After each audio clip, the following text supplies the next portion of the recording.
Hello बच्चों। देखिए आज हम हिंदी की क्लास 10th के स्टूडेंट्स के लिए हिंदी की क्लास स्टार्ट कर रहे हैं, क्योंकि आपका बोर्ड एग्जाम है और बोर्ड्स में आपको टॉप करना रहता है। देखिए मैं टॉप करने के बहुत ही खिलाफ रहता हूँ, मतलब टॉप करने के खिलाफ नहीं, मैं जोर देता हूँ सीखने पे कि आप सीखिए, हर चीज़ सीखिए। हर चीज़ के लिए रैंक के पीछे मत भागिए कि हमको रैंक 1 लाना है, रैंक 2 लाना है, बहुत ज़्यादा नंबर लाने हैं, उससे कुछ होगा नहीं। ठीक है, लोग बस 2 मिनट के लिए तारीफ कर देते हैं, लेकिन असल में बात ये होती है कि आपने कितना सीखा है। यानी पढ़ा भी है, समझा भी है, सारी चीज़ों को आपके सामने किताब ना भी रहे तो आप ऐसे धारा प्रवाह बोल पाते हैं, यानी कॉन्फिडेंट रहते हैं। तो मैं उस पर जोर देता हूँ, इसीलिए मैं सिखाने पे ज़्यादा जोर देता हूँ। ठीक है, नंबर के पीछे भागने की जरूरत नहीं है। जब आप किताबों को जब बहुत अच्छे तरीके से पढ़ लेते हैं तो खुद ब खुद सारी चीज़ें आपको समझ में आती है। ठीक है, तो घबराने वाली बात नहीं है। तो क्या करने वाले हैं हम, हिंदी में आपको, आपके क्लास 10th में 4 हिंदी की किताबें हैं। ठीक, उन 4 किताबों में से एक किताब का नाम है क्षितिज। पहले बात तो क्षितिज क्या होता है, आपके दिमाग में यही आना चाहिए कि क्षितिज क्या होता है। ठीक है, देखिए क्षितिज का मतलब ये होता है, आपने देखा होगा ना कि जब सूरज डूब रहा होता है, ठीक है, सूरज डूब रहा होता है तो आपको लगता है कि धरती और आकाश आपस में मिल रहे हैं। ठीक है, धरती और आकाश जहाँ पे आपस में मिल रहे होते हैं वहाँ पे सूरज डूब रहा होता है, ऐसे बनता है। तो जब धरती और आकाश मिलते हुए लगते हैं कि धरती और आकाश मिल रहे हैं और वहाँ पे सूरज डूब रहा है, उसे क्षितिज बोलते हैं। ठीक, वही किताब का नाम दिया गया है। तो हम क्या करने वाले हैं, क्षितिज तक पूरी स्टोरी जो है स्टार्ट करने वाले हैं। तो क्षितिज में क्या क्या है, देखिए इस बुक में दो तीन चीजें हैं, दो खंडों में बटा हुआ है। दो खंडों में बटा होने का क्या मतलब है कि इसमें दो चीजें हैं। देखिए क्या है, एक तो काव्य खंड है, दूसरा काव्य खंड और गद्य खंड है। काव्य खंड में क्या होती है, कविताएं वगैरह आती है। ठीक है, बहुत सारी कविताएं होंगे, दोहे होंगे, वो सारी चीजें आएंगी, दोहा सोटा छंद वगैरह आते हैं। और गद्य खंड में क्या आएगा, ये गद्य खंड है। गद्य खंड में कहानियां, उपन्यास, ये सारी चीज, निबंध वगैरह आएंगे। ठीक, तो हम क्या करने वाले हैं, हम काव्य खंड से स्टार्ट करेंगे। ठीक है, इसमें हम क्या पढ़ेंगे, सूरदास जी के बारे में पढ़ेंगे, तुलसीदास जी के बारे में पढ़ेंगे, जयशंकर प्रसाद के बारे में पढ़ेंगे, सूर्यकांत त्रिपाठी निराला जी के बारे में पढ़ेंगे, नागार्जुन जी के बारे में पढ़ेंगे, मंगलेश डबराल के बारे में पढ़ेंगे। इन्होंने कुछ ना कुछ कविताएं, कुछ ना कुछ लिखा हुआ है। ठीक है, उनको पढ़ेंगे। और जो प्रैक्टिस सेट होता है, जो इसमें होता है, जिससे लोग भागते हैं, वो भी मैं करवाऊंगा और आपको इसका पीडीएफ भी मिल जाएगा। जब टेलीग्राम पे देखेंगे, लिंक होगा एक, वहीं पे आपको पीडीएफ भी मिलेगा। तो घबराने वाली बात तो वैसे भी नहीं है। ठीक है, तो आज स्टार्ट करने वाले हैं। हम पहले देख लेते हैं, क्योंकि स्टार्टिंग में क्या है, जैसे हम किताब खोलते हैं ना तो उसमें किताब खोलते ही हमें ये दिखता है। देखिए ये वाला चीज, हृदय सिंधुमती सीत समाना, ये, और जंग आज़ादी के शहीदों को सलाम, ये आता है। ठीक, ये चैप्टर 1 नहीं है, ये चैप्टर 1 से पहले का हिस्सा है, जिसे हमें पढ़ना और समझना होता है। चैप्टर 1 तो ये है, सूरदास। ठीक, तो हम पहले चैप्टर 1 से पहले वाला चीज, काव्य खंड का हिस्सा देख लेते हैं। काव्य खंड में ये हिस्सा देखेंगे, हृदय सिंधुमती सीप समाना, इसका अर्थ समझेंगे पूरी कहानी की तरह। और फिर जंग आज़ादी के शहीदों को सलाम, इसको फिर उसका चैप्टर 1 स्टार्ट कर देंगे।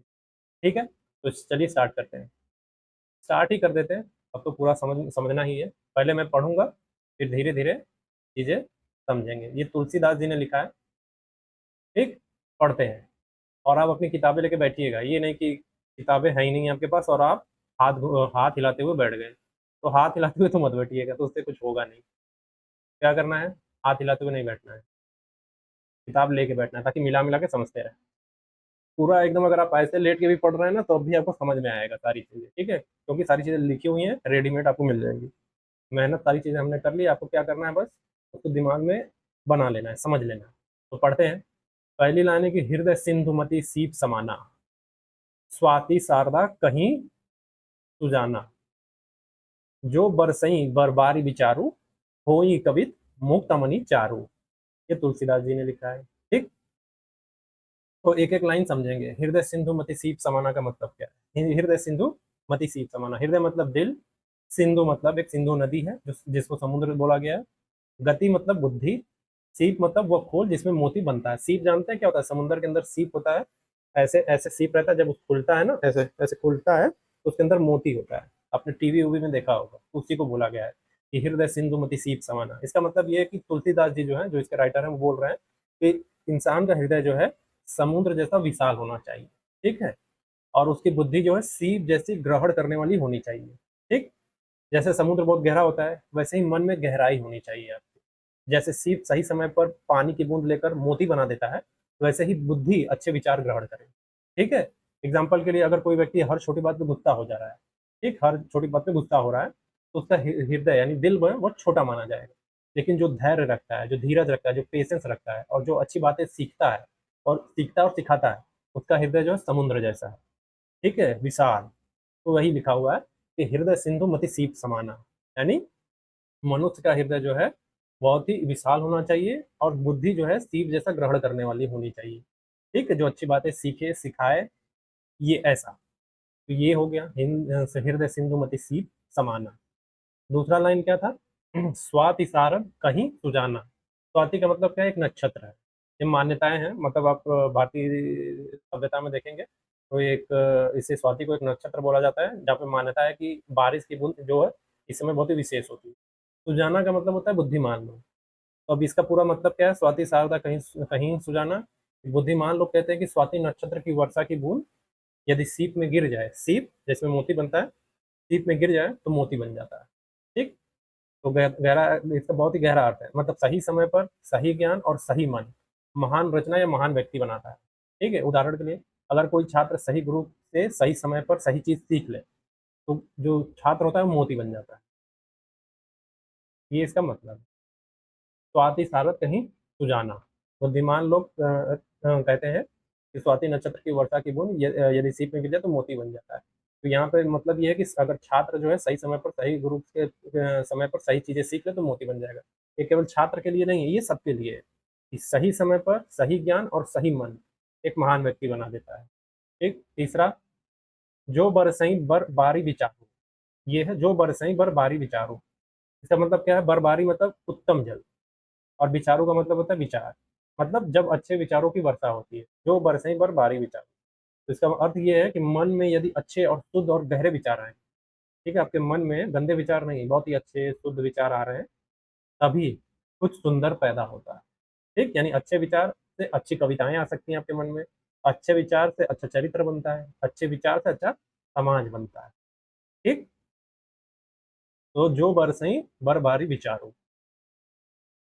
अब चौथी लाइन क्या आती है? होई कवित मुकुतामणि चारु। ठीक? तो कवित का मतलब कविता, मुकुतामणि मतलब मोती, चारु मतलब सुंदर। मतलब क्या है? सब सुंदर कविता मोती के समान बनती है। इसका मतलब है कि जब गहरा हृदय, अच्छी बुद्धि और श्रेष्ठ विचार मिलते हैं, तब महान कला साहित्य ज्ञान जन्म लेता है। ठीक है? तो ये जो है एक चौपाई है। चौपाई क्या होता है, दोहा क्या होता है, वो आपको पता चलेगा आज। ठीक है? ये मान लीजिए ये चौपाई है, इसका चौपाई का डिफिनेशन मैं बता दूंगा बाद में, लेकिन अभी हमें इसका अर्थ समझना है केवल। तो ये चौपाई है। तो चौपाई का पूरा क्या अर्थ है कि तुलसीदास जी कहना क्या चाहते हैं कि दिल विशाल होना चाहिए आपका, बुद्धि सीखने वाली होनी चाहिए, अच्छे विचार आने चाहिए, तभी सुंदर और मूल्यवान रचना बनती है। ठीक है? मतलब आपका पूरा चरित्र जो है नैतिक होगा, तभी आप कुछ रचनात्मक चीजें करेंगे, लोगों की भलाई के लिए करेंगे, अपनी भलाई के लिए करेंगे, समाज की भलाई के लिए करेंगे, तब रचनात्मकता पैदा होती है। ठीक है? तो ये पूरी कहानी का सार है, मतलब वो चौपाई का मतलब है। देखिए तुलसीदास जी की बात, हृदय सिंधु का मतलब क्या है? इमोशनली, इमोशनल डेप्थ, आपके अंदर कितनी गहराई है। मति सीप का मतलब होता है लर्निंग माइंडसेट। माइंडसेट आज की भाषा में अगर हम समझना चाहें, जो तुलसीदास जी ने अपने टाइम पे कहा था, लेकिन आज की भाषा में समझना चाहें, मति सीप का मतलब होता है लर्निंग माइंडसेट, सीखने वाली बुद्धि। और स्वाति की बूंद का मतलब होता है सही ज्ञान। और मोती का मतलब जो है महान काम, सफलता, आज के सेंस में। तो जीवन की सीख क्या है कि केवल पढ़ाई काफी नहीं होती, आपका गहरा मन और अच्छे विचार जरूरी है। सही ज्ञान सही व्यक्ति को महान बना देगी, और महान कला और महान व्यक्तित्व भीतर भीतर की पवित्रता पैदा हो जाती है। ठीक? तो क्या है? हृदय सिंधु मति सीप समाना, स्वाति शारदा कहीं सुजाना, जो बरसई बरबारी विचारो, होई कवित मुक्तमणि चारो। ये तुलसीदास जी का कहना है। ठीक? समझ में आया? तो चैप्टर वन स्टार्ट करने से पहले ये जो पीछे स्टार्टिंग में दो कविताएं दी, जो दो चौपाई दी गई है, ये चौपाई जो दी गई है, तो समझना ज़रूरी है, ताकि आप इस पूरी किताब, यानी जो क्षितिज किताब है, इसको अच्छे से समझ लें। ये जैसे एक भारतीय संविधान में प्रियम्बल में पूरा सोल लिख दिया जाता है ना कि भारतीय संविधान है किसके पास, वैसे इस किताब का पूरा सोल लिख दिया गया है इस चौपाई में। हृदय सिंधुमति सीप समाना, स्वाति शारदा कहीं सुन, जो बरसई बरबारी विचारू, होई कवित मुक्तामणि चारू। ये तुलसीदास जी ने लिखा हुआ। ठीक? अब एक है 1857 का, जंग आज़ादी के शहीदों को सलाम। ठीक है? इसके देखिए राइटर कि राइटर को लेके डिबेट है कि किसने लिखा है इसको। ठीक है, आप इंटरनेट पे सर्च करेंगे तो एक पर्टिकुलर व्यक्ति से जोड़ दिया जाता है, लेकिन जो राइटर्स हैं उनमें डिबेट है कि ये किसका है, इसीलिए इसमें नाम भी नहीं दिया गया, किसका है। लेकिन ये कविता उस समय की थी, ये सही से माना गया। 1857 की, जंग आज़ादी के शहीदों को सलाम। पहले हम इसको पढ़ेंगे, फिर एक-एक करके इसका अर्थ भी समझेंगे। तो सन 1857 के बागी सैनिकों का कौमी गीत था ये। क्या था? लिखा है कि हम हैं इसके मालिक हिंदुस्तान हमारा, पाक वतन है, कौम कौम का जन्नत से भी प्यारा। ये है हमारी मिल्कियत हिंदुस्तान हमारा, इसकी रूहानियत से रोशन है जग सारा। कितनी कदीम कितना नईम, सब दुनिया से न्यारा, करती है जरखेज जिसे गंगो जमनू की धारा। ऊपर बर्फीला पर्वत पहरेदार हमारा, नीचे साहिल पर बसता सागर का नकारा। इसकी खाने उगल रही सोना हीरा पारा, इसकी शान और शौकत का दुनिया में जयकारा। आया फिरंगी दूर से ऐसा मंतर मारा, लूटा दोनों हाथ से प्यारा वतन हमारा। आज शहीदों ने है हमको आज शहीदों ने है तुमको अहले वतन ललकारा, तोड़ो गुलामी की जंजीरें बरसाओ अंगारा। हिंदू मुसलमान सिख हमारा, भाई भाई प्यारा। यह है आज़ादी का झंडा, इसे सलाम हमारा। ठीक है, एक एक लाइन समझेंगे पहले क्या मतलब है। कोई चीज़ पढ़नी है तो समझ के पढ़नी है, ये नहीं कि बस रट के निकल पड़े और ढेर हो जाए। ठीक है, समझ लेंगे तो आपको अगर ये चीज़ें लाइन भूल भी जाते हैं तो अपने से आप लिख लेंगे। अगर आपको ज़रा सा हिंट भी मिल गया एग्जाम में ना कि ये इसी से आया हुआ है, तो आप लिख लेंगे। आपको नाम याद होगा, कविता का नाम याद आ जाएगा कि जंग आज़ादी के शहीदों को सलाम ये है। उसके बाद आप तो धारा प्रवाह लिखेंगे। तो ये कविता क्या है कि 1857 की क्रांति के वीर सैनिकों का जोश और देशभक्ति दिखाती है। ठीक है, और ये इसे जो है 1857 के बागी सैनिकों का कौमी गीत कहा जाता है। इसमें जो है भारत के प्रति प्रेम, अंग्रेजों के खिलाफ गुस्सा और आज़ादी की भावना दिखाई गई। एक एक लाइन को समझेंगे। पहला लाइन क्या है? हम हैं इसके मालिक, हिंदुस्तान हमारा। तो इसका मतलब क्या है कि ये देश हमारा है, हम इसी के असली मालिक हैं। और इसमें गहरा भाव क्या है कि अंग्रेज जो है भारत पर राज कर रहे थे, लेकिन सैनिक क्या बोल रहे हैं कि भारत किसी विदेशी का नहीं है, ये हमारा अपना देश है। दूसरी लाइन है, पाक वतन है कौम का जन्नत से भी प्यारा। पाक वतन का मतलब होता है पवित्र देश, उन्नत मतलब जग स्वर्ग। तो सामान्य सा अर्थ इसका ये है कि हमारा देश जो है स्वर्ग से भी ज़्यादा प्यारा और पवित्र है। ठीक है? और यहाँ पे सीख क्या है कि देशभक्ति सबसे बड़ा प्रेम है। तीसरा, ये है हमारी मिल्कियत हिंदुस्तान हमारा। तो मिल्कियत का मतलब क्या होता है? संपत्ति, अपना अधिकार। तो भारत हमारा अपना अपना है, इस पर हमारा अधिकार है। इसका मतलब ये है। ठीक? तो अंग्रेज़ों का भारत पर कोई अधिकार नहीं है, इसमें ये भाव भी छिपा हुआ है। चौथा, इसकी रूहानियत से रोशन है जग सारा। रूहानियत का मतलब क्या होता है? आध्यात्मिकता, आत्मा। तो मतलब क्या है कि भारत की संस्कृति और आध्यात्मिकता पूरी दुनिया को रोशनी देती है। ठीक? उदाहरण के लिए जैसे योग, ध्यान, बुद्ध, गीता जैसी चीज़ें भारत की पहचान है। पाँचवाँ, कितना कदीम, कितना नईम, सब दुनिया से न्यारा। कदीम का मतलब होता है बहुत पुराना, नईम का मतलब होता है सुंदर, सुखद, न्यारा का मतलब सबसे अलग। भारत बहुत प्राचीन है, सुंदर और दुनिया से अलग देश है। इसका मतलब ये है। छठा, छठी लाइन क्या है कि करती है जरखेज जिसे गंगो जमुन की धारा। जरखेज का मतलब होता है उपजाऊ, और गंगो जमुन का मतलब गंगा जमुना, गंगा और यमुना की बात हो रही है। ठीक है, मतलब क्या है कि गंगा और यमुना नदियाँ इस देश की धरती को उपजाऊ बनाती है। उदाहरण के लिए खेती और सभ्यता नदियों के कारण फली फूली है। सातवां, सातवीं लाइन क्या है कि ऊपर बर्फीला पर्वत पहरेदार हमारा। तो हिमालय की बात हो रही है। ठीक है, हिमालय पर्वत हमारे देश की रक्षा करने वाला पहरेदार की तरह खड़ा है। तो प्रकृति भी भारत की सुरक्षा करती है। गहरा भाव ये है। आठवां, नीचे साहिल पर बजता सागर का नकारा। ठीक, साहिल का मतलब होता है समुद्र का किनारा, और नकारा का मतलब नगाड़ा, नगाड़ा बजाने वाला। ठीक, तो मतलब क्या है कि समुद्र की लहरें ऐसे गूंजती है जैसे कोई नगाड़ा बजा रहा हो। ठीक है, भाव क्या है कि पूरा प्रकृति भारत की महानता का गीत गा रही है, इसमें ये भाव छिपा हुआ है। नवा लाइन क्या है? नौवीं लाइन है कि इसकी खानें उगल रही, सोना हीरा पारा। तो मतलब ये है कि भारत की धरती जो है खनिजों और संपत्ति से भरी हुई है। तो मतलब क्या है, इसमें जो छुपा हुआ अर्थ क्या है कि भारत बहुत समृद्ध देश है। 10वीं लाइन क्या है? इसकी शान शौकत का दुनिया में जयकारा। मतलब पूरी दुनिया भारत की महानता और समृद्धि की तारीफ करती थी। 11वीं लाइन है, आया फिरंगी दूर से ऐसा मंतर मारा।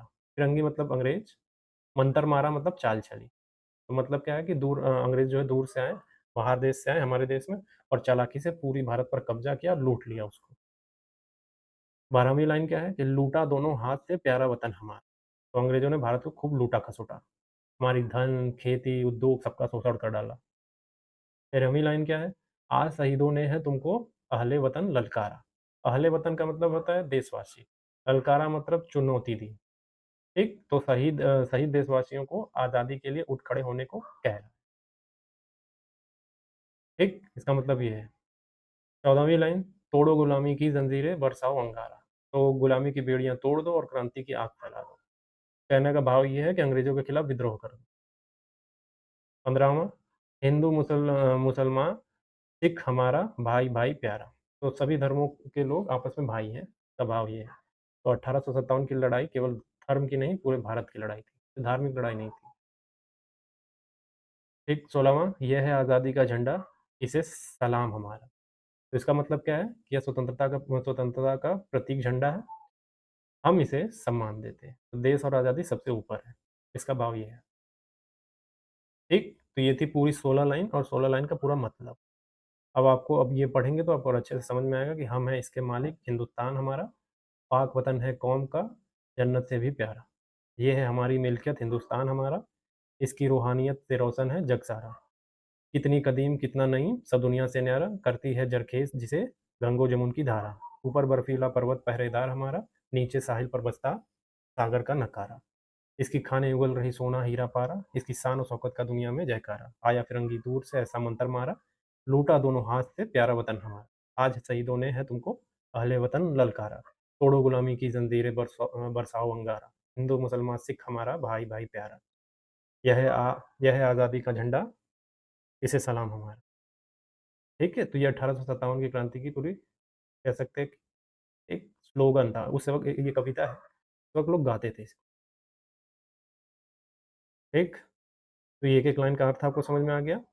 और पूरी कविता का सरल सार क्या है कि ये कविता क्या बोल रही है कि हमारा देश जो है, अब भारत अब हमारा अपना देश है, ये बहुत ही महान और समृद्ध है, अंग्रेज़ों ने इसे लूटा है। अब सबको मिलकर गुलामी के खिलाफ लड़ना चाहिए, हिंदू, मुस्लिम, सिख जो है सब एक है, आज़ादी सबसे बड़ी चीज़ है। ये पूरी कविता का सार है।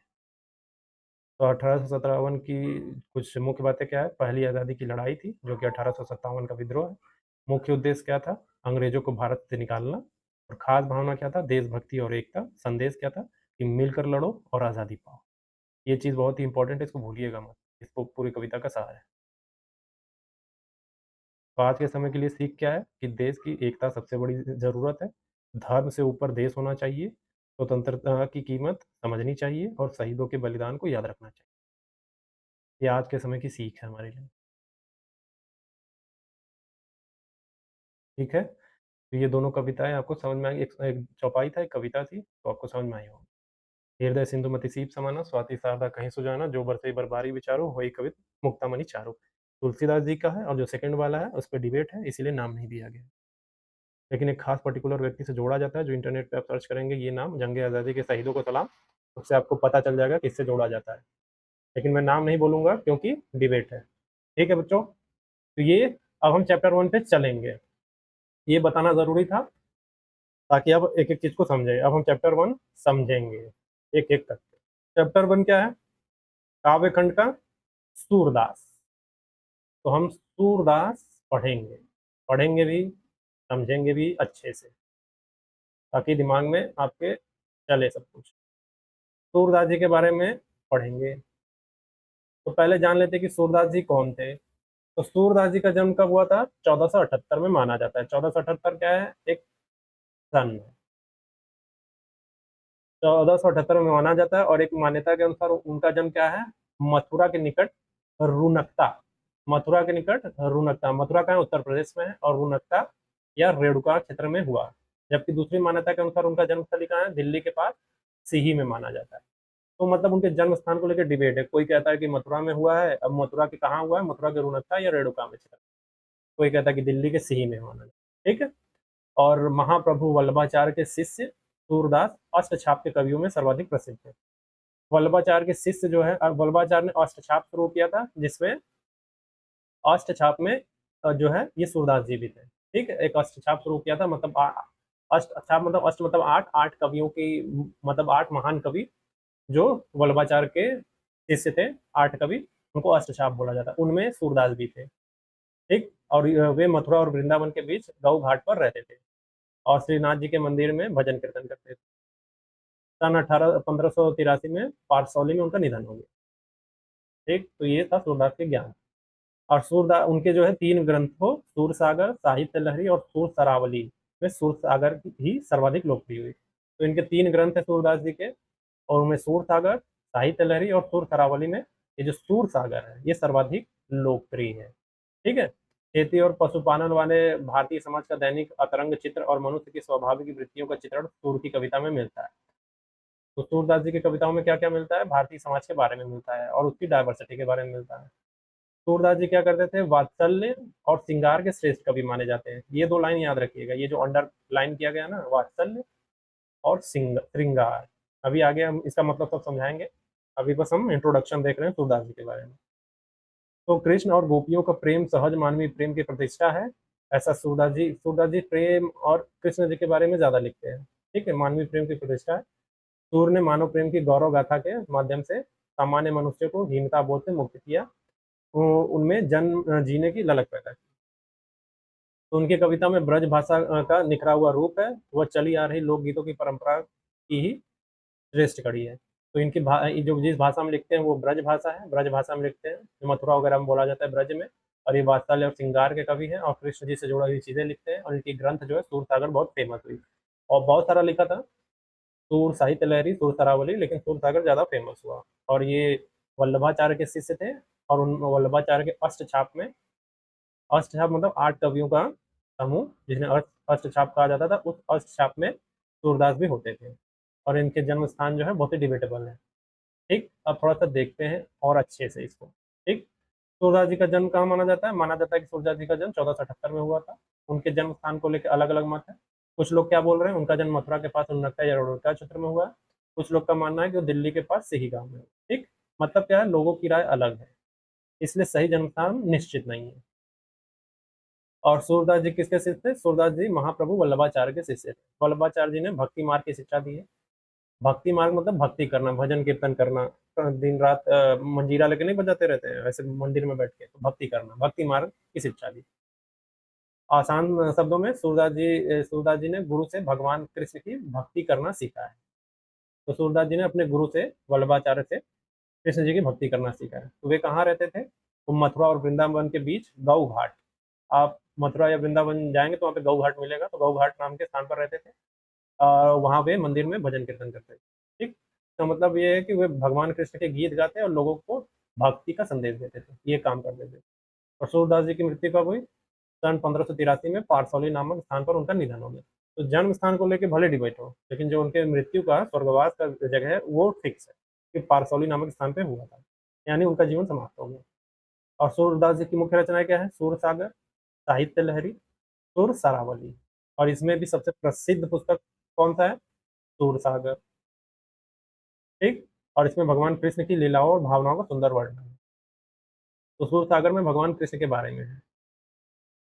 अब उनकी कविताओं की विशेषता क्या है? सूरदास ने गांव गांव के लोगों और खेती, पशुपालन और सामान्य जीवन का चित्रण किया हुआ है। ठीक। उनके लेखन में ये सब मिलता है। कविताओं की विशेषता, जो भी कविताएं उन्होंने लिखी है, उनकी ये विशेषता है कि आपको गाँव की बातें, खेती की बातें, पशुपालन की बातें। कृष्ण जी कहाँ रहते थे? गाँव में रहते थे, तो गैया चराते थे, तो उन्हीं सबसे जुड़ा हुआ चीज इसमें है। तो उनकी कविताओं में लोगों की जो है सच्ची भावनाएं दिखाई गई हैं। तो उनकी कविताएं जो है आम लोगों के जीवन से जुड़ी हुई हैं। आम लोग, हम अब जैसे आप लोग जैसे खेतों में लोग गैया चरा रहे हैं, आम लोग जो किसान हैं उनसे जुड़ा हुआ है। सूरदास कैसे कवि थे? उनके पार्ट में क्या है? वात्सल्य कवि और सिंगारी कवि कहा गया। वात्सल्य कवि का क्या मतलब है? जिन्होंने माँ बेटे के प्यार को सुंदर तरीके से लिखा हो, मतलब माँ माँ और बेटे के प्रेम के बारे में लिखा हुआ है, जैसे यशोदा और छोटे कृष्ण का प्रेम। श्रृंगार कवि का मतलब क्या है? जिन्होंने प्रेम और सुंदर भावनाओं का वर्णन किया, सुंदर भाव। तो कृष्ण और गोपियों का प्रेम के बारे में समझ में आया। वात्सल्य कवि कहने का मतलब क्या है? माँ बेटे का प्रेम। श्रृंगार कवि क्या है? कृष्ण और गोपियों का प्रेम, या कृष्ण या राधा का प्रेम। ठीक। कृष्ण और गोपियों का प्रेम। सूरदास ने कृष्ण और गोपियों के प्रेम को बहुत सरल और मानवीय रूप से दिखाया। मतलब क्या कि ऐसा प्रेम जो लोगों को अपने जीवन जैसा लगे, वो सूरदास जी ने किया है। तो उनकी कविता का प्रभाव भी होगा। तो सूरदास ने प्रेम और भक्ति के माध्यम से लोगों का जीवन जो है सही रास्ता सही जो लोगों को जीवन का सही रास्ता दिखाया, और उन्होंने लोगों के अंदर जीने की नई आशा और उत्साह फैलाई, मतलब मोटिवेट मोटिवेट भी करते थे। कहने का मतलब ये है। उनकी भाषा कैसी थी? उनकी कविताएं ब्रज भाषा में लिखी गई, और उनकी भाषा बहुत मीठी और सरल है। ब्रज भाषा क्या है? मथुरा वृंदावन वृंदावन क्षेत्र की भाषा है, बोला जाता है वहाँ। ठीक है। और लोकगीतों से संबंध है, तो उनकी कविताएं जो है लोकगीतों की परंपरा से जुड़ी हुई है। मतलब क्या है? उनकी कविताएं आम जनता आसानी से गा और समझ सकती थी। समझ में आया? इसका मतलब ये है। तो पूरी लाइन में एक सार ये है कि सूरदास जी कृष्ण भक्ति के महान कवि थे, जिन्होंने ब्रज भाषा में प्रेम, भक्ति और मानव मानव भावनाओं को सरल और सुंदर तरीके से व्यक्त किया है। ये उनका काम था। समझ में आ गया? अब आगे क्या है? आगे हम ये देखेंगे कि ये जो हम पढ़ने वाले, मतलब इसमें क्या है कि कुछ पद दिए गए हैं, कुछ पद हैं जो हम ये पढ़ने, यही सब चीजें पढ़ेंगे। तो ये चीजें कहाँ से ली गई हैं उसके बारे में बताया गया है, किस चीजें उठाई गई हैं। जैसे इसमें थोड़ा डिटेल दिया गया है कि कहाँ से लिया गया है। ठीक है, पहले पढ़ लेते हैं। यहाँ सूर सागर के ये पढ़ रहे हैं हम, देखिए ये पढ़ रहे हैं। यहाँ सूर सागर के भ्रमर गीत से 4 पद लिए गए हैं। कृष्ण ने मथुरा जाने के बाद स्वयं न लौटकर उद्धव के जरिए गोपियों के पास संदेश भेजा था। उद्धव ने निर्गुण ब्रह्म एवं योग का उपदेश देकर गोपियों की विरह वेदना को शांत करने का प्रयास किया। गोपियां ज्ञान मार्ग की बजाय प्रेम मार्ग को पसंद करती थी, इस कारण उन्हें उद्धव का शुद्ध संदेश पसंद नहीं आया। तभी वहां एक भौरा आ पहुंचा, यहीं से भ्रमर गीत का प्रारंभ होता है। गोपियों ने भ्रमर के बहाने उद्धव पर व्यंग बाढ़ छोड़े। पहले पद में गोपियों की यह शिकायत वाजिब लगती है कि यदि उद्धव कभी स्नेह के धागे से बंधे होते तो वे विरह की वेदना को अनुभूत अवश्य कर पाते। दूसरे पद में गोपियों की यह स्वीकारोक्ति कि उनके मन की अभिलाषाएं मन में ही रह गई, कृष्ण के प्रति उनके प्रेम की गहराई को अभिव्यक्त करती है। तीसरे पद में वे उद्धव की योग साधना को कड़ी जैसा बताकर अपने एकनिष्ठ प्रेम में दृढ़ विश्वास प्रकट करती है। चौथे पद में उद्धव को ताना मारती है कि कृष्ण ने अब राजनीति पढ़ ली है। अंत में गोपियों द्वारा उद्धव को राजधर्म यानी प्रजा का हित याद दिलाया जाना सूरदास की लोक धर्मिता को दर्शाता है। अब इसी को समझेंगे, तोड़ तोड़ के समझेंगे। जब तोड़ तोड़ के ब्रेक करके चीजें समझा जाती है तो बातें समझ में आती है ना बच्चों? तो समझेंगे। तो भ्रमर गीत देखिए, अब बोला गया कि भ्रमर गीत यानी ये पद कहाँ से लिया गया। तो ये 4 पद जो है आप देखेंगे ना, तो यहाँ पे डिवाइड है। ये देखिए यहाँ पे क्या लिखा, एक एक पद, 2 पद, 3 पद, 4 पद, बस ये 4 पद है, यही हमें पढ़ना है। तो यही बोला गया है कि एक सेकंड, ये 4 पद कहाँ से लिए गए हैं। ठीक है, ये पद 4 कहाँ से लिए गए? तो ये 4 पद क्या है? सूर सागर के भ्रमर गीत भाग से लिए गए। अभी हमने स्टार्टिंग में पढ़ा था ना कि सूरदास जी की बहुत सारी रचनाएं जिसमें सूर सागर बहुत फेमस है, बहुत प्रसिद्ध है। और तो उसी सूर सागर में एक अध्याय है भ्रमर गीत, एक पाठ है। किताब होती है बहुत सारे भागों में बटी होती है, तो उस किताब के एक उस भ्रमर सूर सागर की किताब से उसका बहुत ही छोटा अंश यानी एक भाग है भ्रमर गीत, उस भाग से लिया गया है। ठीक है, तो भ्रमर गीत भाग से लिया गया है। मतलब क्या है कि सूरदास की पुस्तक सूर सागर में भ्रमर गीत नाम का एक प्रसिद्ध हिस्सा है, वहीं से ये 4 पद लिए गए हैं। 4 पद करने का मतलब क्या है? ये पद, ये जो 1 2 3 4 पद है वहीं से उठाए गए हैं। समझ में आया? तो कृष्ण मथुरा क्यों गए, हम क्या समझ रहे हैं? ये समझ रहे हैं। ये जो लिखा हुआ है समरी, पूरे जो 4 पद है उसकी समरी ये है, उसी को समझ रहे हैं। तो कृष्ण मथुरा क्यों गए? कृष्ण कंस को मारने के बाद मथुरा चले गए, वे वापस वृंदावन नहीं आए, इसलिए गोपियां दुखी हो गई हैं, क्योंकि वे कृष्ण से बहुत प्रेम करती थी। उद्धव को क्यों भेजा गया? कृष्ण ने अपने मित्र उद्धव को गोपियों के पास संदेश देने भेजा। मतलब क्या है? कृष्ण खुद नहीं आए, उन्होंने अपना संदेश उद्धव के माध्यम से भेजा। उद्धव उनके साथी थे जो उनकी बात सुनते थे, तो उद्धव आए। उद्धव ने क्या समझाया? उद्धव ने गोपियों को योग और निर्गुण ब्रह्म का ज्ञान दिया। वे गोपियों का दुख कम करना चाहते थे। ठीक है, तो उद्धव क्या कर रहे हैं? मन को भगवान में लगाओ, मोह छोड़ दो, दुख कम हो जाओ, तो दुख कम होगा, ऐसा प्रवचन दे रहे थे उद्धव आकर। ठीक है, तो गोपियों को ये बात क्यों पसंद नहीं आई उद्धव की? ये जो ज्ञान देने चले आए योग का, निर्गुण ब्रह्म का। निर्गुण ब्रह्म मतलब जिनका कोई आकार नहीं, मतलब ऐसे भगवान जिनका कोई आकार नहीं, जिन्हें देखा नहीं जा सकता। ठीक है, बस जैसे कोई आवाज आपको ऊपर से सुनाई दे लेकिन कोई आकार प्रकार ना हो। ठीक है, तो वो निर्गुण है, मतलब कोई आकार नहीं है, तो वो निर्गुण भगवान है, निर्गुण ब्रह्म। ठीक। तो उद्धव की ये जो बातें थी, और उद्धव आके गोपियों को क्या ज्ञान दे रहे हैं कि भगवान में मन लगाओ, मोह छोड़ दो, इससे दुख कम होगा। तो गोपियों की ये बातें पसंद नहीं है। ठीक है, तो गोपियां क्या है, ज्ञान मार्ग से ज्यादा प्रेम मार्ग मानती थी। जैसे आपको आके कोई ज्ञान देने लगे। ज्ञान मतलब क्या, पहाड़ा सुनाने लगे। ठीक है कि 2 का 4 का 5 का पहाड़ा सुनाने लगे। और जो है अब फिर वहीं पे आके कोई आपको गाना सुनाए, अच्छा अच्छा प्रेम वाले गाने सुनाए, आपको बड़ा मजा आने लगे। ठीक है, तो कि पहाड़ा पसंद नहीं आ रहा, प्रेम का गाना पसंद आ रहा है। ठीक है, तो वैसा ही तो ज्ञान मार्ग से ज्यादा प्रेम मार्ग मानती थी गोपियां। ठीक है, तो इसका मतलब क्या है कि वे केवल ज्ञान या उपदेश नहीं चाहती थी, वे कृष्ण का सच्चा प्रेम चाहती थी।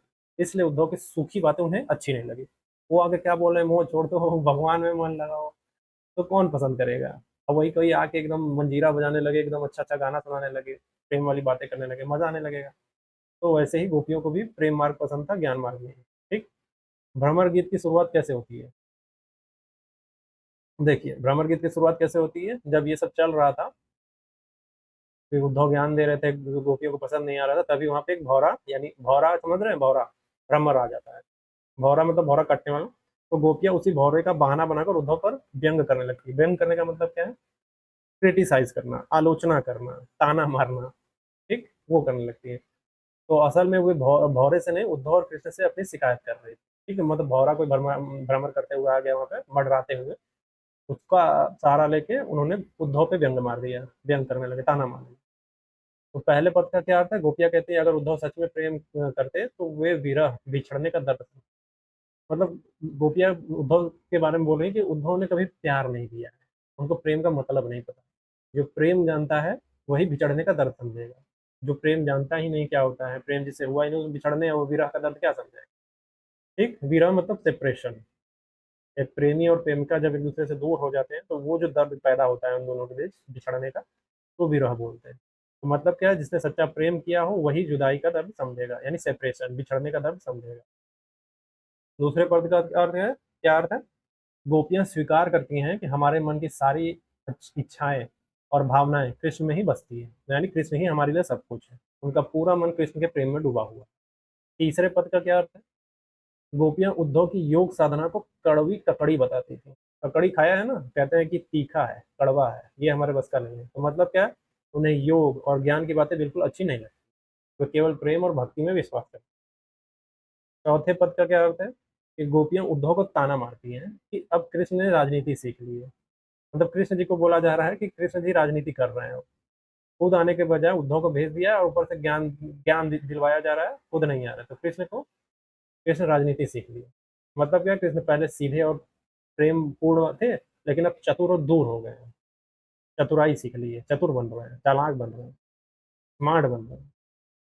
अंतिम बात क्या है लोकहित की, कि अंत में जो है गोपियां उद्धव को राजधर्म यानी जनता के हित की याद दिलाती हैं। मतलब क्या, कि एक अच्छे राजा या नेता को लोगों का दुख समझना चाहिए। मतलब कृष्ण जी को बोला जा रहा है कि वो अगर राजा बन गए हैं तो राजा को जनता की दुख समझना चाहिए, और गोपियां क्या है, यहाँ जनता बनी है तो हमारा दुख समझे। ठीक है, और एक राजधर्म की ज्ञान देने लगी कि राजधर्म क्या है, कि उनकी जनता सुखी रहे, दुखी न रहे, इसलिए कृष्ण आए हमसे मिले। इनडायरेक्टली वो ये बोल रही है। तो सूरदास की विशेषता क्या है कि इस पूरे प्रसंग में सूरदास जी ने प्रेम की गहराई, विरह का दर्द और आम लोगों की भावनाओं को बहुत ही सुंदर तरीके से दिखा रही है। ठीक है, समरी क्या है कि कृष्ण कृष्ण के मथुरा जाने के बाद गोपियां बहुत दुखी थी। उद्धव ने उन्हें ज्ञान और योग का उपदेश देने आ गए। ऊपर से यानी कह सकते हैं ना, कड़वा ऊपर से नीम चढ़ा वाला मामला हो गया। ठीक है, चोट लगी ऊपर से नमक छिड़कने चले हैं, वैसा मामला। कृष्ण जी मथुरा चले गए, गोपियां दुखी थी, तो उद्धव ने उन्हें ज्ञान और योग का उपदेश देने आ गए। लेकिन गोपियों ने कहा कि सच्चा प्रेम ही सबसे बड़ा है। उन्होंने भौरे को माध्यम बनाकर अपने दुख और प्रेम को व्यक्त किया है। पूरी समरी ये है। ठीक। तो अब हम क्या करने वाले हैं, वो पूरे पद को देखेंगे। कौन से पद, ये पद, ये जो 1 2 3 पद है ना, ये सब एक एक लाइन समझेंगे। समरी पूरी ओवरऑल बता दी गई है, 1 1 2 2 पद का, 3 4 पद का। लेकिन एक बार एक एक लाइन पढ़ लेंगे तो जब पेपर में क्या आएगा, पेपर में यही पद का कुछ कुछ अंश देके आपसे अर्थ पूछेगा, तो आपको बताना पड़ता है। तो जब आप अच्छे से पढ़े होंगे तो हम बता देंगे, तो आप अच्छे से पढ़ लेंगे यहाँ पे। ठीक है, यहाँ पे जो पद इस्तेमाल हुआ ना, पद वर्ड, पद का मतलब क्या होता है, पहले ये समझ लेते हैं। देखिए, पद का मतलब होता है, पद जो है हिंदी और भक्ति साहित्य में एक प्रकार की कविता या गीत होती है। मतलब पद क्या है, कविता या गीत, इसमें हिंदी और भक्ति साहित्य में। ठीक है, इसे गाने के लिए लिखा जाता है, गाने के लिए मुंह से गाने के लिए। मतलब जैसे आज के गाने होते हैं ना, जैसे आज के गाने आप लोग सुनते होंगे, वैसे पुराने समय में भक्त जो है, कवि, भक्त कवि जो है, बहुत सारे कवि होते हैं, कोई भक्त कवि होता है, कोई राज दरबारी कवि होता है, कवियों के भी प्रकार होते हैं स्पेसिफिक, मतलब सॉरी, कुछ कवि क्या होते हैं, राज दरबार में राजाओं के लिए कविताएं लिखते थे, कुछ लोग मंदिर में होते थे, तो मंदिर में बैठ के वो भगवान की लिए कविताएं लिखते थे, भगवान पे कविताएं लिखते थे, तो जो भगवान के पे कविताएं लिखते थे वो भक्त कवि होते थे। ठीक है, तो आज के समय के जैसे गाने होते हैं उसी समय, उसी तरीके से पुराने समय में जो भक्त कवि होते थे, भगवान की भक्ति में छोटे छोटे गीत लिखते थे, गाने लिखते थे, उन्हीं को पद कहा जाता है।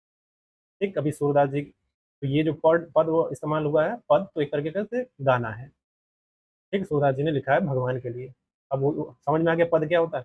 तो पद की विशेषता क्या है, इसमें भावनाएं होती हैं, इसे गाया जा सकता है, भाषा सरल और मधुर होती है, अधिकतर जो है भक्ति, प्रेम और विरह पर आधारित होती है, ये इनकी विशेषता है। उदाहरण के लिए सूरदास, मीराबाई, कबीरदास, इन्होंने बहुत सारे पद लिखे हैं। जैसे उद्धव तुम हो अति बड़भागी, ये एक पद है, ये सूरदास जी ने लिखा है। तो पद क्या है, गाने योग्य छोटी कविता, गाने योग्य छोटी कविता। ठीक है, आधुनिक उदाहरण क्या, आज का जो भजन या गीत होता है पुराने समय का पद होता था, आज का जो भजन गीत है वो पुराने समय में यही सारी चीजें पद कहलाती थी, तो दोनों लगभग एक जैसे समझे जा सकते हैं। तो साहित्य में पद का महत्व क्या है, भक्ति काल में कवियों ने पदों के माध्यम से भगवान के प्रति प्रेम, दुख, भक्ति और जीवन की भावनाएं लोगों तक पहुंचाई है। ठीक है, तो इसमें क्या है, पद वन, पहली पंक्ति। अब हम क्या करेंगे, पदों का मतलब समझेंगे। जैसे ये पहला पद स्टार्ट कर रहे हैं, ठीक है, चित्र देखना तो देख लीजिए। ये कौन है, उद्धव है, उद्धव आए हैं कौन, ये सब गोपियां हैं, ये सब गोपियां हैं। कृष्ण जी ने इन्हें, उद्धव को भेजा है गोपियों को समझाने के लिए कि मैं नहीं आऊंगा, समझ जाओ और जीवन में आगे बढ़ो। ठीक है, तो अब क्या होने वाला है, अब उद्धव आ चुके हैं, गोपियां, गोपियों का विरह, गोपियां जो है दुख में है। अब इसी कंडीशन, ये सीन है, अब इसी में बातचीत होगी। ठीक है, इस रूप में, गीतों के रूप में, पद के रूप में, कविताओं के रूप में। ठीक है, तो पहले एक लाइन पूरा पूरा पढ़ लेते हैं, फिर इसका मतलब समझेंगे। उद्धव तुम हो अति बड़भागी। ठीक है, उद्धव तुम हो अति बड़भागी, अपरस रहत स्नेह तगाते, नाही मन अनुरागी, पुरैन पात रहत जल भीतर, ता रस दे न दागी, ज्यो जल मह तेल की गागरी, बूंद न ताको लागी, प्रीति नदी में पाऊँ न बौरियो, धृष्ण रूप वरागी, सूरदास अबला हम भोरी, गुर चाटी ज्यो पागी। इसका एक एक लाइन का मतलब समझेंगे। उद्धव आ चुके हैं, गोपियां बैठी हुई हैं, अब दोनों के बीच में गीतों के माध्यम से, यानी कविताओं के माध्यम से वार्तालाप होने वाला है। बातें समझी जाएंगी एक एक करके, पद का मतलब समझ चुके हैं। अब एक लाइन का सब पहले पद का मतलब समझें। पहली पंक्ति में क्या है, उद्धव तुम हो अति बड़ी भागी। ठीक है, तो यहाँ पे गोपियां जो है उद्धव से कह रही हैं, यहाँ बहुत सारी गोपियां बैठी हैं दुख में, उद्धव आ गए अपना ज्ञान लेके, गोपियां कह रही हैं उद्धव तुम हो अति बड़भागी। गोपियां कहती है कि उद्धव तुम बहुत भाग्यशाली हो। क्यों, क्योंकि उद्धव जो है कृष्ण के पास रहते हैं, उनसे मिल सकते हैं, इस सेंस में उद्धव जो है बहुत भाग्यशाली है। दूसरी पंक्ति में क्या बोला जा रहा है, अपरस रहत स्नेह तगाते, नाहिन मन अनुरागी। का मतलब ये है कि तुम प्रेम के बंधन में नहीं बंधे हो, इसलिए तुम्हारा मन दुखी नहीं होता। का मतलब ये है कि जिस व्यक्ति को प्रेम नहीं होता उसे विरह यानी सेपरेशन, जुदाई का दर्द समझ नहीं आता। अपरस रहत स्नेह तगाते, नाहिन मन अनुरागी। तो गोपियाँ क्या बोल रही हैं उद्धव को, तुम तो बहुत भाग्यशाली हो क्योंकि तुम कृष्ण जी के पास रहते हो, और और भी भाग्यशाली क्यों हो? क्योंकि तुम्हें प्रेम नहीं हुआ है, इसलिए तुम सेपरेशन यानी जुदाई का मतलब समझ नहीं पाओगे, दर्द समझ नहीं पाओगे। तीसरी पंक्ति में क्या बोल रहे हैं, पुरैन पात रहत जल भीतर, ता रस दे न दागी। ठीक है, तो यहाँ पे क्या है, एग्जाम्पल दिया गया है, सूरदास जी एग्जाम्पल दे रहे हैं। वो बोल रहे हैं जैसे कमल का पत्ता पानी में रहता है लेकिन पानी उससे चिपकता नहीं है। ठीक है, कमल का पत्ता पानी में रहता है लेकिन उससे पानी चिपकता नहीं है, उसी तरह उद्धव संसार में रहते हुए भी प्रेम में डूबे नहीं। ठीक है, ये गोपियाँ उद्धव को बोल रही हैं, इसलिए भाग्यशाली हैं। चौथी पंक्ति में क्या बोला जा रहा है, ज्यो जल माही तेल की गागरी, बूंद न ताको लागी। ठीक है, जैसे पानी में रखी तेल की घड़ी पर पानी की बूंद नहीं टिकती। ठीक है, ये बोला जा रहा है। तो आसान भाषा में क्या है कि उद्धव पर प्रेम का असर नहीं होता, यानी उनका मन प्रेम से दूर है। ठीक, तो गोपियाँ जो है उद्धव से क्या कर रही है, तुम बहुत भाग्यशाली हो। क्यों भाग्यशाली, कि तुम कृष्ण के पास रहते हो, उनसे मिल सकते हो, और जो है तुम प्रेम के बंधन में नहीं बंधे हो, इसलिए तुम दुख नहीं समझ सकते, जुदाई का जो है दर्द नहीं समझ सकते। जैसे कमल का पत्ता पानी में रहता है लेकिन पानी उसे चिपकता नहीं है, उसी तरह उद्धव जो है संसार में रहते हुए प्रेम में डूबे नहीं। ठीक है? और जैसे पानी में रखी तेल की घड़ी पर पानी की बूँद नहीं टिकती, तो उद्धव पर प्रेम का असर नहीं होता है, यानी उनका मन प्रेम से डूब गया। 5वीं पंक्ति में क्या बोला जा रहा है? प्रीति नदीन में पाँव न बोरयो, दृष्टि न रूप परागी। इसका मतलब क्या है? तुमने प्रेम की नदी में पैर तक नहीं रखा और न ही कृष्ण के सुंदर रूप पर मोहित हुए। यानी उद्धव ने सच्चा प्रेम कभी महसूस ही नहीं किया। ठीक? ये बोला जा रहा है। छठी पंक्ति में क्या बोला जा रहा है? कि सूरदास अबला हम भोरी, गुर चाटी ज्यों पागी। इसका मतलब ये है कि गोपियाँ अपने बारे में कहती हैं कि हम भोली और कमज़ोर स्त्रियाँ हैं, जो प्रेम में पूरी तरह डूब गई हैं। गुड़ चाटी का अर्थ ये होता है जैसे चींटी जो है गुड़ से चिपक जाती है, उसी तरह जो है गोपियाँ कृष्ण के प्रेम में पूरी तरह फँस गई हैं। समझ में आया? तो ये मतलब है इसका पूरा। मतलब उद्धव जो है नीरस आदमी हैं, उनके मन में ना प्रेम है, ना किसी प्रेम से जुड़े हुए हैं और भाग्यशाली इस सेंस में ये है कि आप कृष्ण जी के साथ रहते हैं, लेकिन आप प्रेम में डूबे नहीं हैं। इसलिए आपको आपके मन में कोई प्रेम जैसा कोई स्थिति है ही नहीं। ठीक? हमारी बात आपसे अलग है। हम जो है कृष्ण के प्रेम में डूब चुके हैं और एग्ज़ाम्पल क्या दे रही हैं, जैसे गुड़ जो है चींटी से चिपक जाती है, वैसे ही। हम चिपक गए हैं। ठीक? तो अब ये निकलना नहीं है। अब हम निकलेंगे तो हमारी मौत हो जानी है, इस तरीके से। ठीक? तो ये अब जब पंक्ति का पूरा सार है, एक-एक लाइन का। उद्धव तुम हो अति बड़भागी, अपरस रहत तनेह तगाते, नाहि मन अनुरागी, पुरइन पात रहत जल भीतर, तारस दयन दागी। जौ जल माह तेल की गागरी, बूंद न ताको लागी, प्रीति नदी में पाँव न बोरियो, दृष्टि न रूप अन परागी। सूरदास अबला हम बोरी, गुर चाटी ज्यों पागी। ये गोपियाँ बोल रही हैं उद्धव से। उद्धव कौन थे? आ रहे थे ज्ञान देने। कृष्ण जी ने भेजा जाओ ज्ञान देकर आओ। उन्होंने ज्ञान लिया ही नहीं, उल्टा उद्धव को ज्ञान दे दिया इतना सारा। ठीक? तो 6 पंक्ति थी, 6वां पंक्ति का मतलब ये था। तो पूरे पद का एक सरल भावार्थ क्या है कि गोपियाँ उद्धव से क्या बोल रही हैं कि वो बहुत भाग्यशाली हैं क्योंकि वो प्रेम और विरह के दुःख से दूर हैं। उन्हें कभी सच्चा प्रेम नहीं किया है, इसलिए वे गोपियों का दर्द नहीं समझ सकते। और दूसरी ओर गोपियाँ कृष्ण के प्रेम में इतनी डूबी हुई हैं, कि उनसे अलग होकर बहुत दुखी हैं। ठीक है? ये मतलब है पूरा। तो इसका मुख्य भाव क्या है कि प्रेम की गहराई, विरह का दर्द और गोपियों का कृष्ण के प्रति सच्चा प्रेम और उद्धव के ज्ञान और गोपियों का प्रेम का अंतर, ये सब इसमें बताया गया है। कि पहले पद में। आप जान चुके हैं पद क्या होता है और पहला पद समझ चुके हैं सूरदास जी के बारे में। अब दूसरा पद आ रहा है। पहले पढ़ेंगे दूसरे पद को, उसके बाद इसका एक-एक लाइन का मतलब समझ। मन की मन ही माझ रही, कहिए जाई कौन पै उधो, नाहि परत कही। अवधि आधार आस आवन की, तन मन बिथा सही। अब इन जोग संदेशनी, सुनि सुनि बिरहिन बिरह दही। चाहती हुती गुहारी जितहि ते, उत तै धार बही। सूरदास अब धीर धरहि क्यों, मर्जाद न लही। ठीक? एक-एक लाइन समझेंगे।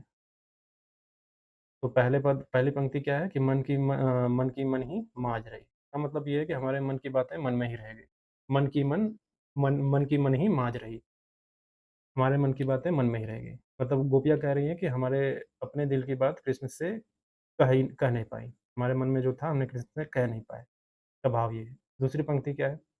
कहिए जाई कौन पै उधो, नाहि परत कही। इसका मतलब ये है कि उद्धव अब हम अपनी बात किससे कहें? कोई हमारी बात समझने वाला नहीं है। ठीक है? तो मतलब क्या है कि गोपियाँ बहुत दुखी हैं, क्योंकि वे कृष्ण उनके पास नहीं है। भाव ये है, कहिए जाई कौन पै उधो, नाहि परत कही। मतलब क्या कि उद्धव अब हम अपनी बात किससे कहें? क्योंकि कोई हमारी बात समझने वाला नहीं है। हम कितना भी चित्कार लें या कुछ भी बोल लें, कोई समझेगा नहीं। तीसरी पंक्ति, अवधि आधार आस आवन की, तन मन बिथा सही। मतलब क्या है? इसका मतलब ये है कि कृष्ण के आने की आशा में हमने इतने दिनों तक शरीर और मन का दुःख सहा है। मतलब क्या? गोपियाँ सोचती रही कि कृष्ण वापस आएँगे इसलिए वे दुःख सहती रहीं। ये मतलब है इसका। चौथी पंक्ति का मतलब क्या है? अब इन जोग संदेशनि सुनि सुनि बिरहिन बिरहदहि। इसका मतलब ये है कि अब तुम्हारे योग और ज्ञान के संदेश सुन-सुन कर हमारा विरह और बढ़ गया है। मतलब चोट लगी थी, आपने उस पे आके नमक छिड़क दिया है। भाव ये है इसका। ठीक है? तो उद्धव की बातें सुनकर गोपियों का दुःख कम नहीं हुआ, बल्कि और बढ़ गया। एक तो हम कृष्ण जी से मिलने आए थे, ऊपर से आप आके ज्ञान दे रहे हैं हमें। ज्ञान नहीं चाहिए। ठीक? गोपियाँ क्या बोल रही हैं? हमें ज्ञान मत दीजिए। पूरा पंक्ति का लाइन यही है कि हमें ज्ञान मत दीजिए, हमें ज्ञान नहीं चाहिए। ठीक? 5वीं पंक्ति, चाहती हुती गुहारी जितहि ते, उत ते धार बही। इसका मतलब क्या है? इसका मतलब ये है कि हम जहाँ दुःख कम करने की उम्मीद करती थी, वहीं से दुःख और बढ़ने लगा है। ठीक? मतलब क्या है कि गोपियाँ सोच रही थी कि उद्धव हमें सांत्वना देंगे, लेकिन उनकी बातें और चोट पहुँचा रही। मतलब गोपियाँ यहाँ बैठी हुई हैं, मथुरा से कोई आ रहा है, उद्धव आ रहा है, तो हमें लगा कि उद्धव हमें सांत्वना देंगे, लेकिन ये तो और ज्ञान दिए जा रहे हैं हमें, तो हमारा दुःख और बढ़ गया। छठी पंक्ति, सूरदास अब धीर धरहि क्यों, मर्जाद नहीं लही। इसका मतलब ये है कि अब हम धैर्य कैसे रखें, पेशेंस कैसे रखें? हमारी सहन शक्ति खत्म हो गई, तो हम सह नहीं पाएँगे। तो गोपियाँ क्या कह रही हैं? गोपियाँ ये कह रही है कि अब हमसे ये विरह का दुःख जो है सहा नहीं जा ठीक? तो पूरे पूरे पद का मतलब ये है कि गोपियाँ उद्धव से कहती है कि उनके मन की बातें मन में ही रह गई हैं। वे कृष्ण के लौटने की आशा में लंबे समय तक दुःख सहती रहीं। लेकिन अब उद्धव के योग और ज्ञान के संदेश सुनकर उनका दुःख और बढ़ गया है। वे अब धैर्य खो चुकी हैं और कृष्ण के बिना बहुत दुखी हैं। ये मतलब है पूरे पद का। मुख्य भाव इसमें क्या है? मुख्य भाव ये है कि कृष्ण विरह का दर्द बताया गया है इसमें, गोपियों का सच्चा प्रेम बताया गया है इसमें, ज्ञान मार्ग से असंतोष बताया गया है इनसे, मतलब ज्ञान मार्ग से खुश नहीं है, उनको भक्ति मार्ग चाहिए, प्रेम मार्ग चाहिए। तो प्रेम की गहराई और बेचैनी के बारे में बताया। तो ये पद पढ़िएगा, मन की मन ही माज रही, कहिए जाई कौन पै उधो, नहीं परत कही। अवधि आधार आस अवन की, तन मन बिथा सही, अब इन जोग संदेश नि सुनी सुनी, विरहीन बिरह दही। चाहती हूँ ती गुहार जितई थे, उत तै धार बही, सूरदास अब धीर धरहि क्यों, मर्जाद न लही। ये दूसरा पद था और एक-एक लाइन का मतलब आप समझ चुके हैं। तीसरा पद तीसरा पद पहले पढ़ेंगे फिर एक-एक लाइन समझेंगे। उसके बाद प्रैक्टिस भी हम करेंगे, प्रैक्टिस देखेंगे ताकि बात समझ में आ जाए। हमारो हरि हारील की लकड़ी, मन क्रम वचन नंद नंदन उर, यह दृढ़ करी पकड़ी। जागत सोवत स्वप्न दिवस निसी, कान्ह कान्ह जकिरी, सुनत जोग लागत है ऐसो, ज्यों करहि ककरी। तू तो व्याधि हमको लय आए, देखी सुनी न करी। यह तो सूरति नहीं लय सौंपो, जिनके मन चकरी। पढ़ के आपको ये लग रहा होगा कि क्या है, ना तो हिंदी है, ना संस्कृत है, ये क्या है? ये ब्रज भाषा है। तो इसीलिए आप लोग का दिमाग चल रहा है। शुद्ध ब्रज भाषा है। जैसे आप वृंदावन ब्रज क्षेत्र में जाएँगे, मथुरा में, तो आप वहाँ पे देखेंगे औकारांत ज़्यादा बढ़ जाएगा। जैसे वर्ड ज़्यादा इस्तेमाल होंगे। हर चीज़ में करके बात किया जाएगा। और जैसे अवधि होता है, जैसे उत्तर प्रदेश के आप वाराणसी क्षेत्र में रहेंगे, तो वहाँ पे देखेंगे उकारांत ज़्यादा फैलता है। उकारांत क्या मतलब? हर चीज़ में ऊ वर्ड ज़्यादा आएगा। ऊ वर्ड मतलब कैसे शब्द आएँगे, मात्राएँ? जाना थाऊ, कहा थाऊ, ये लास्ट में ऊ ज़्यादा आएगा।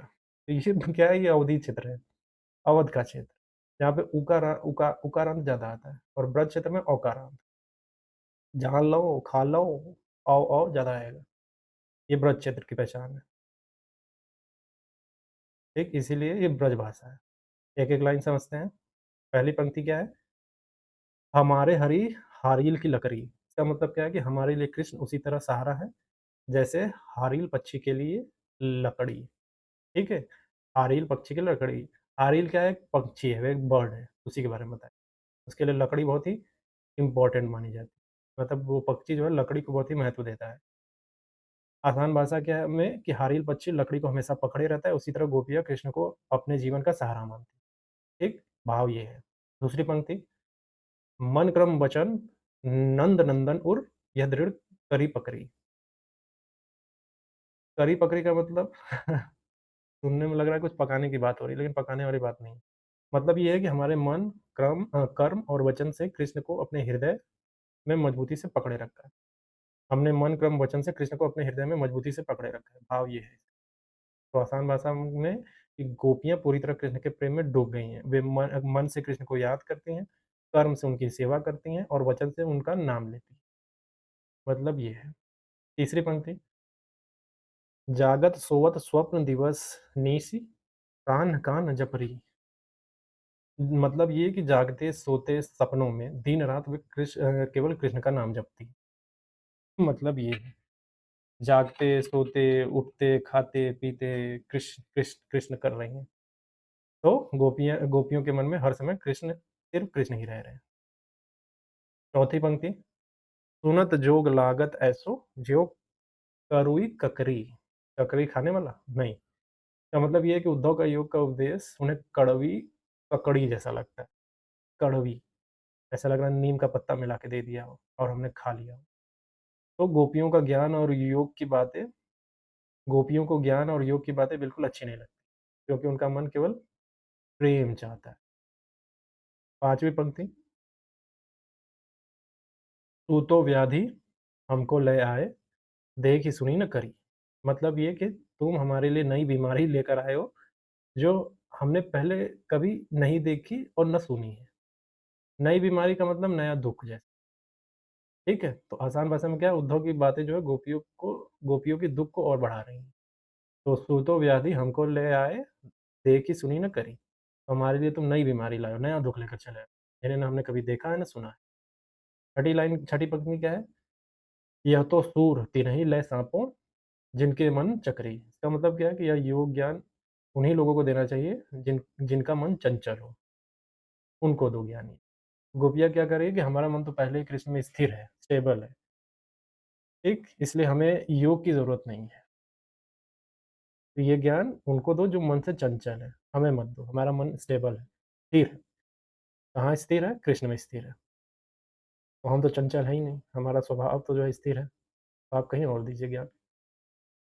आई डोंट नीड ज्ञान, गोपियाँ बोल रही हैं। तो पूरे पद का अर्थ क्या है कि गोपियाँ कहती है कि कृष्ण ही उनके जीवन का सबसे बड़ा सहारा है। वे हर समय कृष्ण को याद करती है। उद्धव का योग और ज्ञान का उपदेश उन्हें अच्छा नहीं लगता है, बल्कि उससे उनका दुःख और बढ़ जाता है।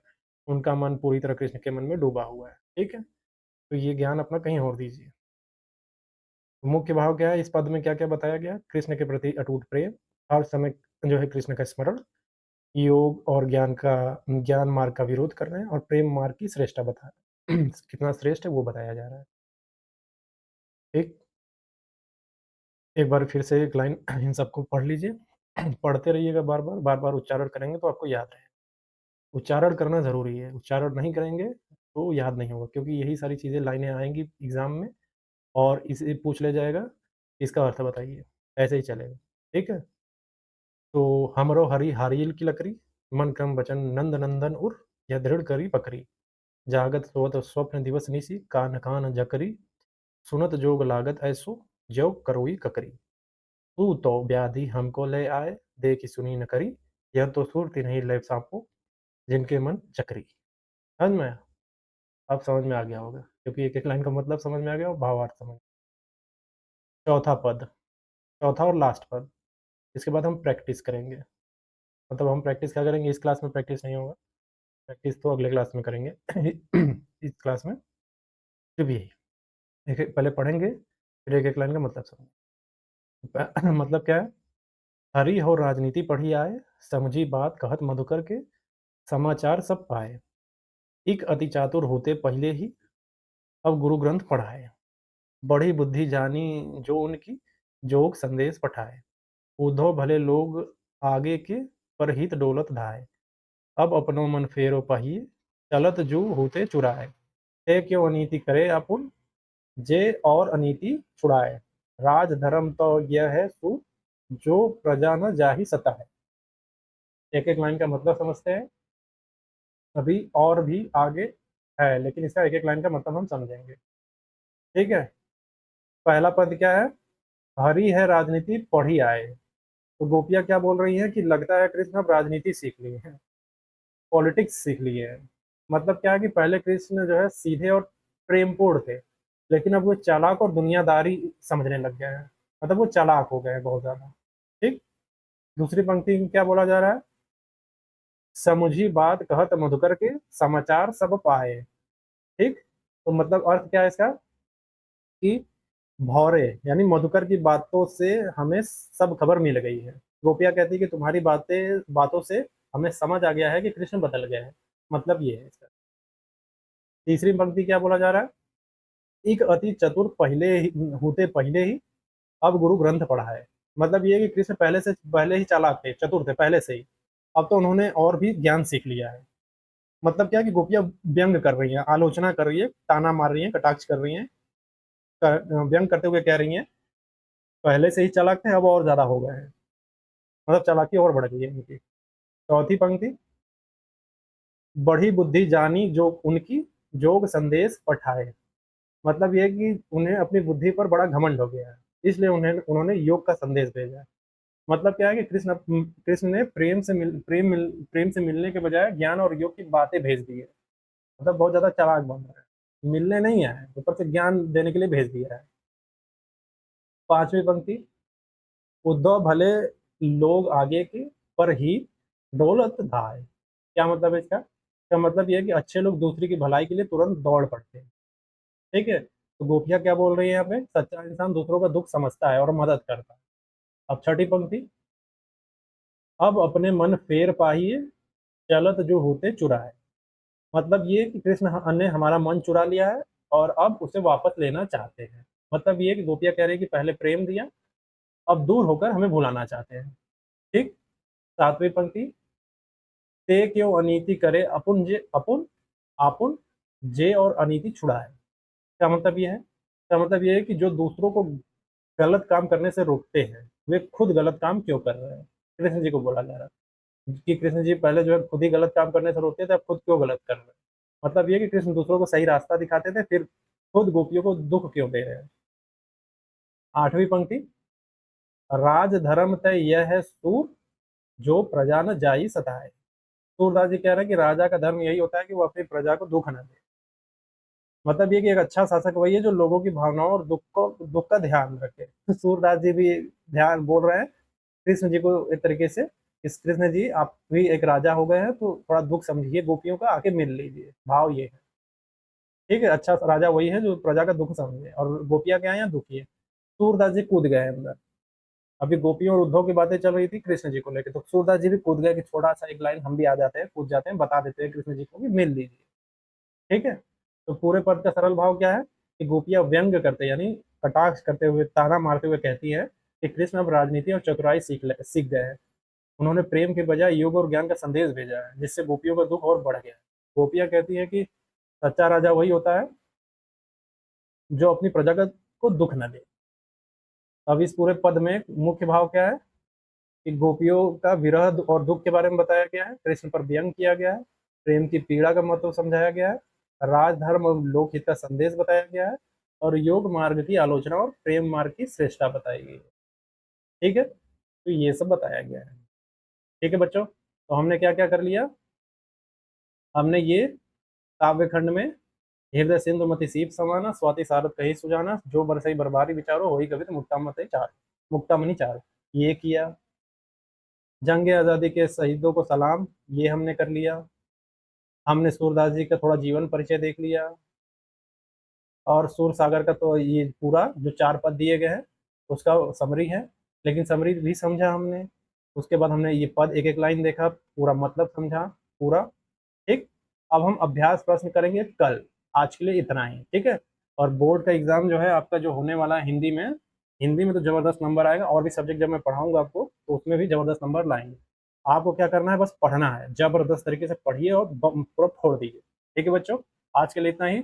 मिलते हैं अगले वीडियो में, और मतलब अगले क्लास में मिलेंगे इसका प्रैक्टिस सेट करने के लिए। ठीक है, और अब प्रैक्टिस सेट भी बहुत बढ़िया करेंगे और मजा आने वाला है आपको। ठीक है, तो घबराने वाली बात नहीं है, डिस्क्रिप्शन में इसका लिंक मिल जाएगा, वहाँ पे आपको क्या मिलेगा, पीडीएफ मिलेगा, डाउनलोड कर लीजिएगा। ठीक है, तो चिंता करने वाली बात है ही नहीं। ठीक है, आज के लिए इतना ही।